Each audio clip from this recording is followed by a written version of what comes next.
సుమన్ టీవీలో మీ business promotions కోసం ఈ కింది నెంబర్ను సంప్రదించగలరు.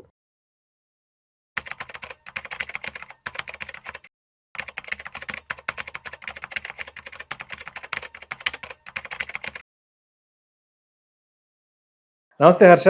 నమస్తే sir. Welcome to Vishnu talks. Thank you. So Harsha, ఇప్పుడు ఒక సక్సెస్ఫుల్ ఇన్వెస్టర్ కావాలి, అదేవిధంగా మార్కెట్లో చక్రం తిప్పాలి అంటే తప్పనిసరిగా ఎటువంటి విషయాలను ఆ ఇన్వెస్టర్ అనేవాళ్ళు తెలుసుకుంటే మార్కెట్లో ఒక చక్రం తిప్పగలరు?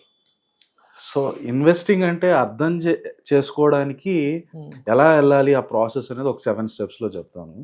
అంటే ఈ 7 స్టెప్స్ మీకు అర్థమైతే ఓవర్ నైట్ మీరు అద్భుతాలు చేసేలేరు, కానీ మీకు క్లారిటీ వస్తుంది. నెక్స్ట్ ఏం చేయాలి, ఎలా నేర్చుకోవాలి, దీంట్లో నుంచి ఎలా డబ్బులు సంపాదించాలి, క్లారిటీ వస్తుంది. సో ఈ 7 స్టెప్స్ని ఫస్ట్ మనం అర్థం చేసుకుందాం. అసలు ఏంటి ఇన్వెస్టింగ్, అట్ ద కోర్ ఏంటి, అల్టిమేట్గా ఫస్ట్ స్టెప్ మనం తెలుసుకోవాల్సింది ఏంటంటే అసలు బిజినెస్ అంటే ఏంటి, బిజినెస్ని ఎలా అర్థం చేసుకోవాలని. ఏ బిజినెస్ అయినా, ప్రపంచంలో ఏ బిజినెస్ అయినా అర్థం చేసుకోవాలంటే రెండు విషయాలు తెలిసి ఉండాలి. ఒకటి వచ్చి ఆ కంపెనీ బ్యాలెన్స్ షీట్ అంటారు, ఇంకొకటి వచ్చి కంపెనీ ప్రాఫిట్ అండ్ లాస్ అంటారు. ఆ ప్రాఫిట్ అండ్ లాస్ స్టేట్మెంట్, ఈ బ్యాలెన్స్ షీట్, ఈ రెండు ప్లస్లు మైనస్లతో చేయబడిన స్టేట్మెంట్స్. రైట్, మనం ఫస్ట్ క్లాస్ సెకండ్ క్లాస్లో ఎలాగైతే అడిషన్ సబ్ట్రాక్షన్ నేర్చుకున్నాం, ఆ బేసిస్తోనే ఈ 2 స్టేట్మెంట్స్ వచ్చాయి. ఈ 2 స్టేట్మెంట్స్ కనుక అర్థమైతే మనకు బిజినెస్ మీద ఫస్ట్ ఆఫ్ ఆల్ అవగాహన వస్తుంది. అండ్ మీకు యూట్యూబ్లో కానీ రకరకాల సోర్సెస్, గూగుల్లో, ప్రతి చోట్ల కూడా చాలా బేసిక్గా ఒక్కొక్క టర్మ్ని ఎక్స్ప్లెయిన్ చేస్తారు. బ్యాలెన్స్ షీట్లో ఉండే ప్రతి ఒక్క టర్మ్ని, ప్రాఫిట్ అండ్ లాస్లో ఉండే ప్రతి ఒక్క టర్మ్ని. ప్రాఫిట్ అండ్ లాస్ అంటే మీరు ఏమేమి ఖర్చులు పెడుతున్నారు, మీకు ఏమేమి ఆదాయం వస్తుంది, 2 సబ్ట్రాక్ట్ చేస్తే మీకు ప్రాఫిట్ వచ్చిందా, లాస్ వచ్చిందా. బ్యాలెన్స్ షీట్ అంటే మీరు ఈ రోజు నుంచి ఒక 10 సంవత్సరాలకు సరిపడే అంత వస్తువులు, పెద్ద పెద్ద మెషిన్లు, ల్యాండ్కి రెంట్లు తీసుకుంటారు కదా, ఎక్కడైతే ఫ్యాక్టరీ పెట్టాలనుకుంటారో అవంతా బ్యాలెన్స్ షీట్లో ఉంటాయి. ఈ రెండే మీరు తెలుసుకోవాల్సింది. అప్పుడు మీకు ఫస్ట్ బిజినెస్ అంటే ఏంటి అది అర్థమవుతుంది. సెకండ్ ఏంటి, ఆ బిజినెస్లో మీరు అది మంచి బిజినెస్, బ్యాడ్ బిజినెస్ అంటే ఎలా అర్థం చేసుకుంటాం. మీరు ఏదైనా సరే లైఫ్లో మీరు పెట్టిన పెట్టుబడికి ఎంత లాభం వస్తుంది అనే బేసిస్ మీద అది మంచిదా కాదా అని తెలుసుకుంటారు. అవునా, నేను ఒక బిజినెస్లో 100 రూపాయలు పెట్టాను అనుకో, దాంట్లో నుంచి 30 రూపాయలు లాభం వస్తే నాకు 100కి 30 వెనక్కి వచ్చింది. ఇంకొక దాంట్లో 100 పెడితే 10 రూపాయలు వస్తే అప్పుడు నాకు 30 వచ్చేది మంచి బిజినెస్ 10 కంటే. సో ఇవన్నీ కూడా మీకు balance sheet, profit and loss చూస్తే ఈజీగా అర్థమైపోతుంది. So that is your first step. First ఏంటి, balance sheet, profit and loss, ఈ 2 స్టేట్మెంట్స్ అంటే ఏంటి, బిజినెస్ అంటే ఏంటి, క్లారిటీ ఉండాలి. సెకండ్, రెండోది వచ్చి వాల్యుయేషన్ అనే వర్డ్ని చాలా క్లియర్గా అర్థం చేసుకోవాలి. వాల్యుయేషన్ అంటే ఏంటి, ప్రైస్ టు ఎర్నింగ్స్, పిఈ అంటే ఏంటి, ప్రైస్ టు బుక్, P/V అంటే ఏంటి, EBITDA అంటే ఏంటి. మార్కెట్లో వాల్యుయేషన్స్ అనే దానికి మీరు చూసారంటే ప్రతిరోజు ప్రతి బిజినెస్ పేపర్స్లో వాల్యుయేషన్ అనే వర్డ్ ఒక 100 సార్లు వస్తుంది. వాల్యుయేషన్ అనే పదాన్ని మీరు చాలా క్రిస్టల్ క్లియర్గా అర్థం చేసుకోవాలి. రైట్, ఈ వాల్యుయేషన్ అర్థం చేసుకోవాలంటే, సింపుల్గా చేసుకోవాలంటే, స్క్రీనర్ అనే వెబ్సైట్ ఉంటుంది. దాని మీద ప్రతి కంపెనీ వాల్యుయేషన్స్, ఫండమెంటల్స్ అన్నీ ఉంటాయి. మనం ఫస్ట్ స్టెప్లో మాట్లాడుకున్న balance sheet, profit and loss స్టేట్మెంట్లు ఉంటాయి. At the same time second స్టెప్లో మనం ఏదైతే వాల్యుయేషన్ మాట్లాడుతున్నామో ఈ వాల్యుయేషన్ కూడా గ్రాఫ్లో ఉంటుంది ఆ స్క్రీనర్ వెబ్సైట్ మీద. దాని మీద మీరు చూసారంటే అలల్లాగా పైకి కిందకి వెళ్తుంటుంది ఆ గ్రాఫ్. రైట్, అది కిందకు వచ్చినప్పుడు లో వాల్యుయేషన్ అని అర్థం, అది పైకి వెళ్ళినప్పుడు హై వాల్యుయేషన్ అని అర్థం. మనం ఎప్పుడైతే లో వాల్యుయేషన్లో కొని హై వాల్యుయేషన్లో అమ్మితే అప్పుడు మనకు లాభం అవుతుంది. అదే హై వాల్యుయేషన్లో కొన్నాం అంటే నష్టపోతాం, ఎందుకంటే అది మళ్ళీ తర్వాత కిందకి లో వాల్యుయేషన్ వస్తుంది, పైకి కిందకి వెళ్తుంది. ఈ వాల్యుయేషన్ అంటే ఏంటి, పిఈ అంటే ఏంటి, P/B అంటే ఏంటి, ఈ పదాలని క్లారిటీ తెచ్చుకోవాలి.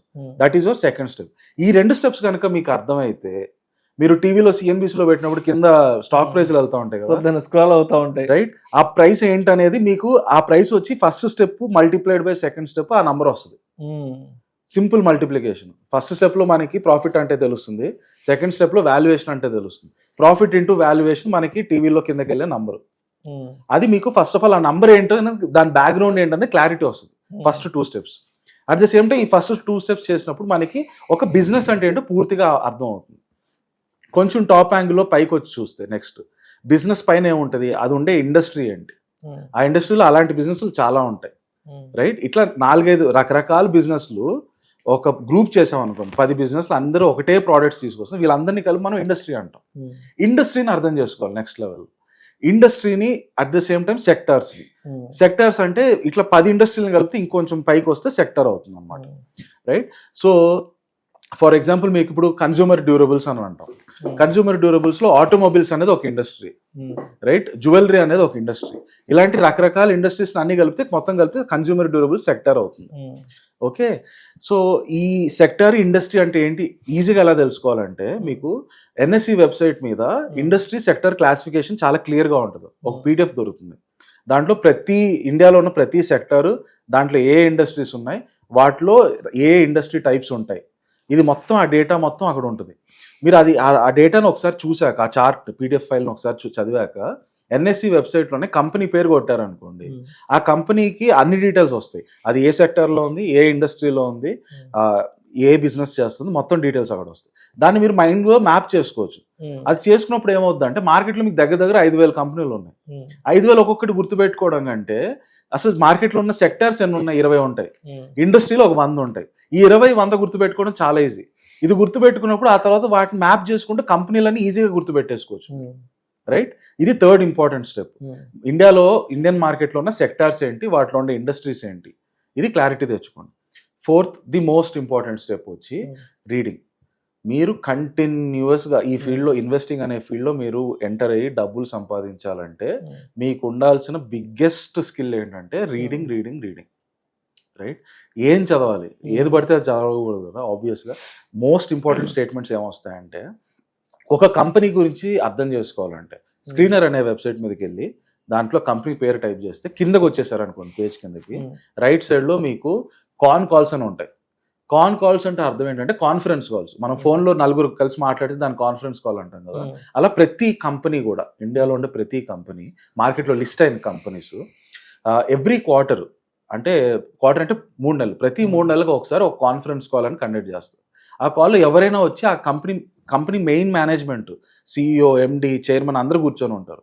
వాళ్ళని వచ్చి ఆ కంపెనీ గురించి ఏమైనా క్వశ్చన్స్ అడగచ్చు. వాళ్ళు అవన్నీ డీటెయిల్స్ చెప్తారనమాట.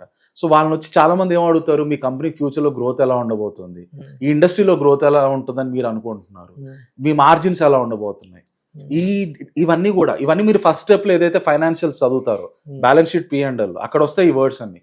మార్జిన్స్ అంటే ఏంటి, గ్రోత్ అంటే ఏంటి, రైట్? ఫ్యూచర్లో ROE అంటే ఏంటి, ఇండస్ట్రీలో గ్రోత్ ఏంటి, ఇవన్నీ మీకు ఆ ఫస్ట్ స్టెప్లో వస్తాయి.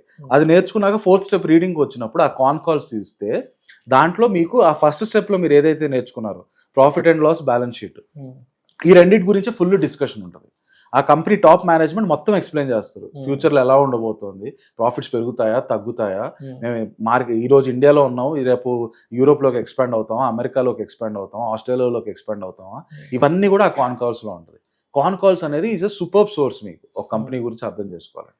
సెకండ్, మనం థర్డ్ స్టెప్లో ఇండస్ట్రీ గురించి తెలుసుకోవాలనుకున్నాం కదా. ఇండస్ట్రీ గురించి అర్థం అవ్వాలంటే బెస్ట్ సోర్స్ వచ్చి మీకు ఏదైనా కంపెనీ ఐపీఓకి వస్తుంది అనుకోండి, ఐపీఓకి వచ్చేటప్పుడు DRHP అని ఒక డాక్యుమెంట్ వదులుతారు, డ్రాఫ్ట్ రెడ్ హెరింగ్ ప్రాస్పెక్టస్ అంటారు. ఆ డాక్యుమెంట్ లో ప్రతి కంపెనీ కూడా వాళ్ళ ఇండస్ట్రీకి సంబంధించిన మొత్తం అనాలిసిస్ కూడా దాంట్లో చేస్తుంది.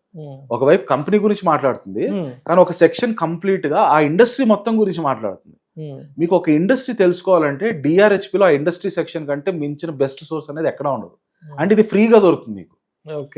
కంపెనీ పేరు కొట్టి స్విగ్గీ DRHP అని కొడితే ఆ food service sector, e-commerce food service sector గురించి మొత్తం డీటెయిల్స్ మీకు ఆ స్విగ్గీ DRHPలో దొరుకుతుంది ఫ్రీగా వెబ్సైట్ మీద. గూగుల్లోకి వెళ్ళి కొడితే వచ్చేస్తుంది document.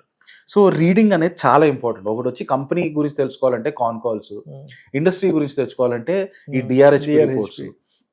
At the same time చాలా మంది పెద్ద AMCs ఉంటాయి కదా, మోతిలాల్ ఓస్వాల్, నువామా, వీళ్ళందరూ రెగ్యులర్ గా రిపోర్ట్స్ రిలీజ్ చేస్తూ ఉంటారు. IIFL కానీ, JK ఫైనాన్స్ కానీ, వీళ్ళందరూ రెగ్యులర్ గా రిపోర్ట్స్, అవి ఏవేవి దొరికినా కూడా మీకు నచ్చినవి తీసుకొని ర్యాండమ్ గా చదువుతూ ఉంటే మీకు అవగాహన వస్తుంది. అసలు ఇండస్ట్రీ ఎలా ఉంది, ఆ ఫ్యూచర్ లో గ్రోత్ ఎలా ఉండబోతుంది, మార్జిన్స్ పెరుగుతాయా లేదా, మార్కెట్ లో ఉన్న మేజర్ న్యూస్ ఏంటి, రైట్. సో ఈ 5 స్టెప్స్ కోర్ గా. ఫస్ట్ 2 స్టెప్స్ ఏం చెప్పాం, బిజినెస్ ఒకటి, వాల్యుయేషన్స్ ఒకటి, అంటే ఆ కంపెనీ గురించి క్లారిటీ వస్తుంది. థర్డ్ అండ్ ఫోర్త్ స్టెప్ ఏం మాట్లాడుకున్నాం, సెక్టర్స్ ఏంటి, ఇండస్ట్రీస్ ఏంటి, ఎక్కడెక్కడి నుంచి ఈ రీడింగ్ మెటీరియల్ చేయాలి, రైట్. ఈ 4 కనుక మీరు చేస్తే ఒకవైపు బిజినెస్ గురించి క్లారిటీ వస్తుంది, మరోవైపు ఇండస్ట్రీ గురించి రీడింగ్ ఎలా చదవాలనేది మొత్తం క్లారిటీ వస్తుంది. ఆ తర్వాత మీరు చేయాల్సిన 5th మోస్ట్ ఇంపార్టెంట్ స్టెప్ వచ్చి మీకు అర్థమైన వ్యూస్ని తీసుకెళ్లి సోషల్ మీడియాలో ఎక్కడ పడితే అక్కడ రాసేయండి. ట్విట్టర్ లాంటి ప్లేసుల్లో ఓకే. చాలా మంది డిస్కస్లు చేస్తూ ఉంటారు స్టాక్స్ గురించి. అక్కడికి వెళ్ళి మీకు నచ్చింది రాసేయండి, మీకు ఏమర్థమైందో అది రాశారంటే అవతలవాడికి మీకు మీరు రాసిన దాంట్లో ఏదన్నా తప్పు కనిపించింది అనుకోండి, చాలా ఉత్సాహంగా వచ్చి నువ్వు చెప్పిన తప్పు అని చెప్తాడు. అది వింటే మీకు బెనిఫిట్ ఎందుకు అవుతారంటే మీకు చెకింగ్ అవుతుంది అక్కడికక్కడే. అప్పుడు అతను చెప్పిన పాయింట్ ఇది కరెక్టా కాదా, ఇతను అన్నట్టు నేను నిజంగానే తప్పుగా ఆలోచించానా అంటే మన నాలెడ్జ్ లెవెల్స్ ని చెక్ చేసుకోవచ్చు, మనం ఎంత వరకు ఉన్నాం ఎంత మాత్రం ఉన్నాం అని. ఎగ్జాక్ట్లీ. సో మీకు నాలెడ్జ్ టెస్ట్ చేసుకోవడానికి social media is the best platform. మీకు ఏ స్టాక్స్ గురించి ఏమేమి అర్థమైతే ట్విట్టర్లో కానీ ఫేస్బుక్లో కానీ ఇంకా స్టాక్ స్పెసిఫిక్గా ఉంటాయి, వాల్యూ పికర్ ఫోరమ్స్ అని ఉంటాయి. సో ఆ ఫోరమ్స్కి వెళ్ళారంటే అక్కడ ఎక్స్క్లూజివ్లీ స్టాక్స్ వీటి గురించి డిస్కస్ చేస్తాం. అక్కడికి వెళ్ళి మీకు అర్థమైంది ఏంటో రాసేసేయండి. రాసేస్తే గుడ్ బ్యాడ్ అగ్లీ వాళ్ళు వచ్చి ఏదో పొగుడుతారు లేదా తిడతారు. దాని నుంచి ఏమవుతుందంటే మీకు ఇంప్రూవ్ అవుతారు మీరు ఆబ్వియస్ గా మీరు స్టార్ట్ చేసిన నెక్స్ట్ డేనే అద్భుతాలు సృష్టించలేరు కదా. ఎప్పుడైతే మీకు అర్థం చేసుకొని మీకు అర్థమైంది రాశారంటే ఫీడ్బ్యాక్ వస్తుంది మీకు, either negative feedback or positive feedback. Positive feedback వస్తే గుడ్, మీరు నెక్స్ట్ కంపెనీకి వెళ్ళిపోండి. నెగిటివ్ ఫీడ్బ్యాక్ వస్తే ఎందుకు నేను తప్పుగా అనలైజ్ చేశాను అనేది థాట్ ప్రాసెస్ లో మీకు వెళ్ళినప్పుడు అప్పుడు మీరు మళ్ళీ నెక్స్ట్ కంపెనీకి వెళ్ళినప్పుడు అలాంటి తప్పులు చేయకుండా ఇంప్రూవ్ అవుతూ ఉంటారు. రైట్. ఇది 5th పాయింట్. నెట్వర్కింగ్ చాలా ఇంపార్టెంట్. 6th గా వచ్చేసరికి మీకు కొన్ని బుక్స్ చదవాలి. ఆ బుక్స్ ఎవరంటే వరల్డ్ లో ఉన్న లెజెండరీ ఇన్వెస్టర్స్ సంబంధించిన books. Warren Buffett, Charlie monger, Peter Lynch, Ramdev Agarwal, వీళ్ళందరూ కూడా చాలా మంది బుక్స్ రిలీజ్ చేశారు. వీళ్ళందరూ లెజెండరీ ఇన్వెస్టర్స్, కొన్ని వేల కోట్లు సంపాదించారు మార్కెట్లో నుంచి. వీళ్ళందరూ వాళ్ళు జీవితకాలంలో నేర్చుకున్నవన్నీ ఈ బుక్స్ లో రాసి ఇచ్చారు. వెళ్ళి హ్యాపీగా కూర్చొని ఆ బుక్స్ అన్ని ఒకసారి చదవండి. ఈ స్టార్టింగ్ లో చేసిన స్టెప్స్ చేస్తే అప్పుడు మీకు క్లారిటీ వస్తుంది ఆ బుక్స్ లో ఏమేమి మాట్లాడుతున్నారు, దేని గురించి మాట్లాడుతున్నారు. And different styles of investing, value investing అంటే ఏంటి, గ్రోత్ ఇన్వెస్టింగ్ అంటే ఏంటి, ట్రేడింగ్ అంటే ఏంటి, ఇంట్రాడే ట్రేడింగ్ అంటే ఏంటి, షార్ట్ టర్మ్ ట్రేడింగ్ ఏంటి, స్వింగ్ ట్రేడింగ్ ఏంటి, లాంగ్ టర్మ్ ఇన్వెస్టింగ్ ఏంటి. మీరు చేసినా చేయకపోయినా, మీరు ఫ్యూచర్లో వాటిలో చేసినా చేయకపోయినా అసలు ఈ టర్మ్స్ అంటే ఏంటి, వాళ్ళు ఏం చేస్తారనేది ఫస్ట్ ఒక అవగాహన తెచ్చుకోండి. టెక్నికల్స్ అంటే ఏంటి, ఫండమెంటల్స్ అంటే ఏంటి. Finally the most important step, 7th step ఏంటంటే ఇవన్నీ చేసేవాళ్ళు ఎవరైనా సరే ఇవన్నీ చేశాక కూడా మీరు డబ్బులు సంపాదించాలంటే మీకు అన్నిటికంటే ముందుగా ప్రాపర్గా ఉండాల్సిన మీ మైండ్ సెట్. మనకి లలితా జ్యువెలరీ యాడ్లో అంటారు కదండి, డబ్బులు ఎవరికి ఊరికే రావు. అది మీరు ఫస్ట్ ఆఫ్ ఆల్ ఎక్కడన్నా రాసి గుర్తుపెట్టుకోండి. డబ్బులు ఎవరికి ఊరికే రావు. డబ్బులు సంపాదించాలి మార్కెట్లో అంటే మీకు దాంట్లో చాలా కష్టపడాలి. ఫస్ట్ ఆఫ్ ఆల్ కష్టపడడం ఏంటంటే ఈ చెప్పినవన్నీ చదవాలి, చదివి అర్థం చేసుకొని మార్కెట్లో ఉండే ప్రతి కంపెనీ ఎలా ఉంది, ఫ్యూచర్లో మార్జిన్స్ పెరుగుతాయా, ప్రాఫిట్స్ ఎలా ఉంటాయి, ఇండస్ట్రీ పెరుగుతుందా, ఇండస్ట్రీ మూతపడిపోతుందా. ఫర్ ఎగ్జాంపుల్ మీరు వెళ్ళి ఒక బాగా పెట్రోల్ యూజ్ చేసే ఇండస్ట్రీలో డబ్బులు పెట్టారనుకోండి, ఫ్యూచర్లో ఆ ఇండస్ట్రీ మూతపడిపోవచ్చు, మొత్తం ఈవీలోకి వచ్చేయచ్చు, ఎలక్ట్రిక్ వెహికల్స్లోకి వచ్చేయచ్చు. సో పాత పెట్రోల్ వెహికల్స్లో డబ్బులు పెట్టడం వేస్ట్. ఈ అండర్స్టాండింగ్ అంతా మీరు రీడింగ్ మీద వస్తుంది. సో ఆ మైండ్ సెట్ మీకు ఏదైతే ఇమ్మీడియట్గా నేను ఈరోజు నాకు ఎవరో ఒకరు చిట్కాలు చెప్పాలి, ఇది 100లో కొనాలి, 80లో స్టాప్ లాస్ పెట్టాలి, 150 అవుతే అమ్మేయాలి, ఇలా చేస్తూ వెళ్ళారంటే మీరు లాంగ్ టర్మ్లో సస్టైనబుల్ వేలో వెల్త్ క్రియేట్ చేయలేరు. మీకు ఏదో 1-2 వర్కౌట్ అవ్వచ్చు, ఆ తర్వాత 2-3 ఫెయిల్ కూడా అవుతాయి. దానివల్ల నెట్గా చూసుకున్నారంటే మీరు ఎక్కడ స్టార్ట్ అయ్యారో అక్కడ ఆగిపోతారు. లాంగ్ టర్మ్లో వెల్త్ క్రియేట్ చేయాలంటే first of all me mind set ఈ హార్డ్ వర్క్ ఏదైతే ఎఫర్ట్ ఏదైతే పెట్టాలో ఇవన్నీ పెట్టి స్టాక్స్ అన్ని అర్థం చేసుకొని ఆ తర్వాత ఇన్వెస్టింగ్ చేయండి. ఇవన్నీ నా వల్ల కాదు అని అనుకుంటే మాత్రం వెళ్ళి ఒక సెబీ రిజిస్టర్డ్ ఫైనాన్షియల్ అడ్వైజర్కి అప్పచెప్పేసి మీరు మీ పని చేసుకోవడం బెస్ట్. రైట్. సో మొత్తానికి ఇప్పటి వరకు మీరు చెప్పిన 7 పాయింట్లు కనుక తప్పనిసరిగా ఫాలో అయ్యి వాటిని కనుక అర్థం చేసుకుంటే మార్కెట్లో ఒక సక్సెస్ఫుల్ ఇన్వెస్టర్గా చక్రం తిప్పొచ్చు అంటారు. Right sir, thank you so much Harsha. Thank you.